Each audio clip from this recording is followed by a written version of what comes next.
Uyanibulisa umfuneko mawethu ngegama elihle lenkosi yethu Yesu Kristu. Sithetha ngabazali namhlanje, sisaqhubeka nento Imithetho elishumi series siku part 5. Masifunde uExodus 20:12. Beka uyihlo nonyoko ukuze yolulwe imihla yakho emhlabeni akunika wona uYehova uThixo wakho. Mzali, uThixo akalibalanga nguwe ukufakile nawe emithethweni elishumi ngoba ubalulekile kuye uThixo. Umzali ukuphakamisile uThixo phezu kwabantwana bonke emhlabeni uba ube ngophetheyo nolawulayo phezu kwabantwana. Imithandazo yakho ngabantwana bakho uThixo uyayimamela, uyayiphulaphula ilizwi lakho, uyaligcwalisa, uyalifezekisa. Ngakho xa uthandazela abantwana bakho boyazi ba lonto uThixo uzawuyenza ngoba izwi lakho ngabantwana uyalithanda uThixo balifezeke. Noba sisibusiso noba sisiqalekiso uThixo uyayimamela lonto ithethwa nguwe phezu kwabantwana.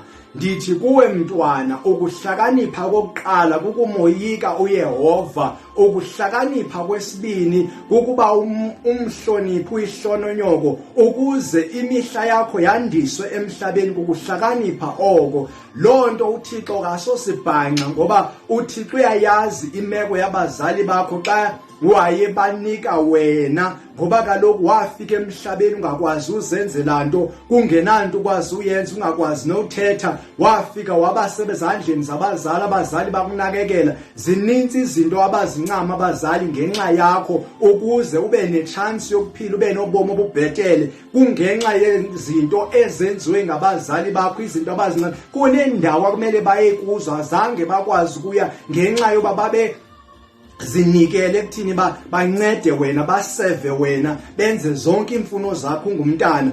Lo msebenzi uThixo akazange awulibale kuba wawubona. uThixo uyakhalaza, uyacomplaina ngabazali, uThixo uyabamela abazali, uThixo uyabohlwayela abazali. Ngawo ke kumele sibahloniphe njalo abazali. Nokuba ngabe uyaxabana nomzali wakho, ukhonto exabanisa nomzali wakho, fanele uzithobe, fanele ulungise izinto phakathi kwakho nomzali wakho. Ukuze umzali wakho athi xa ekubusisa ubusiseke, ukuze umzali wakho xa ethi enkosi ubusiseke, ngoba ilizwi lomzali wakho uThixo wenza sure uba uyalizalisekisa. Liyenziwa ndikhathaliseke uba umzali wakho inkolo yakhe ithina, ndikhathaliseke umzali wakho uba isimo sakhe sinjani, kodwa wena fanele kumhlonipha umzali wakho. Umzali wakho khona afuna azifumane kuwe njeba nawe kukhona izinto ofanele uzifumane kumzali wakho. Inintsi into yakho esemzalini wakho, so ubuhlobo nomzali wakho kubalulekile uba ukugcwalise, ukwenze kube bubuhlobo obuhle. Yile nto uThixo emfakile umzali emthethweni wakhe uba umzali makabe semthethweni ukuze ilizwe oyakulo nemihla ozayiphila yandiswe. Masiva uYesu uthetha uthini ngabazali kwincwadi kaMarko 7:10. Kuba uMoses wathi beka uyihlo nonyoko, wathi kanjalo omthethela kakubuyise nokuba ngunina makafe ukufa. Ke nina nithi ukuba umntu uthe kuyise nokuba kunina ingumsondezo, okokuthi ingumnikelo kuThixo, into ongeuba uncedwa ngayo ndim, ukholisile. Ningabi samvumela ukuba amenzele nto nokuba nguyise nokuba ngunina.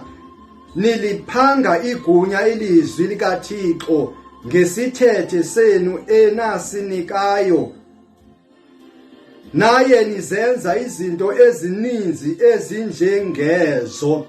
La ngamazwi esikhalazo kaYesu Kristu wayekhuza apha into ayenziwa ngabantu abangamaJuda ngezithethe zabo, benza ilizwi likaThixo loba kuhlonitshwa abazali lingathathelwa ngqalelo. So ke ngoku uYesu Kristu uyayigxininisa into abazali fanele benzelwe izinto njengoba uThixo efuna 10% kumsebenzi wakho okanye kumrholo wakho. Nomzali kune% afuna ayifumane, noma ungamniki 1% kodwa khona afuna ayifumane ngenxa yokubulaleka kwakhe ekukhulisa, ngenxa yezinto azincama ezincamela uba wena uze ube ube udla ubomi. Ndithi kuwe yamkela uYesu Kristu ukuze ulingene izulu. Izulu lingenwa ngokuba nobuhlobo noYesu Kristu, bungani bakho noYesu Kristu. Yilento yawenza uYesu Kristu angabi namahloni phambi kwabawo ngawe, akubalula athethe ngawe, ulingene izulu libone uYesu Kristu inkosi ngokude kube naphakade. Amen.